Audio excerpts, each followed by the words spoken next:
In a landmark, more than 16,000 worded joint declaration at the BRICS Summit in Rio de Janeiro, the BRICS on Sunday laid out a very comprehensive roadmap of its geopolitical role. It essentially had two key features. The first is a challenge to Western hegemony to make international trade, governance and financing much more transparent to avoid unilateral transgression like economic sanctions. And the second being a focus on ways and means on how the global South can cooperate at a political and economic levels.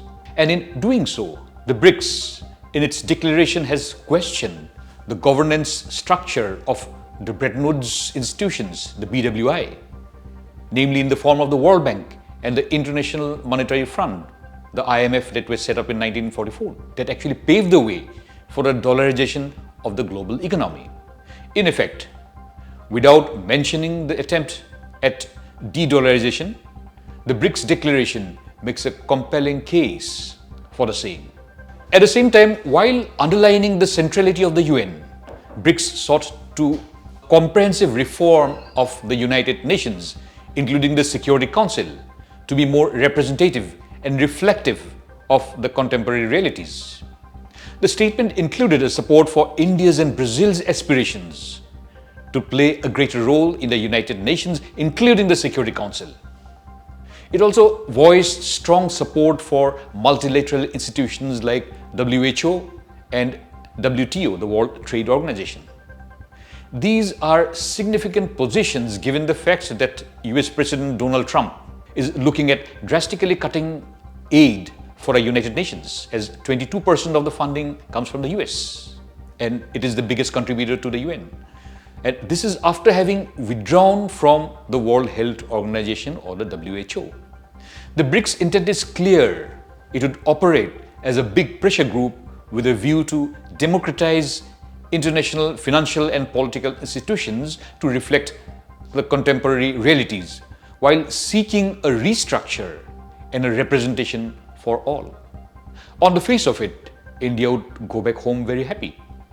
First, India continues to be at a BRICS high table, despite having variances with the other BRICS members on the issue of the Russia-Ukraine and the Iran-Israel conflicts. Second, the Pahalgam terror attack of April 22-25 was condemned in no uncertain terms. The declaration said, and I quote, "We reaffirm our commitment to combating terrorism in all its forms and manifestations, including the cross-border movement of terrorists, terrorism, financing, and safe havens." Thirdly, in the backdrop of India's ongoing negotiations with the US on trade, the BRICS position on the US threat to impose big tariff and non-tariff restrictions would definitely not harm India. The statement said, "We voice serious concerns about the rise of unilateral tariff and non-tariff measures, which distort trade and are inconsistent with WTO rules." Fourthly, the demand for equitable representation in multilateral bodies, including the UN Security Council, would obviously help India's long-standing demand for a Security Council permanent membership.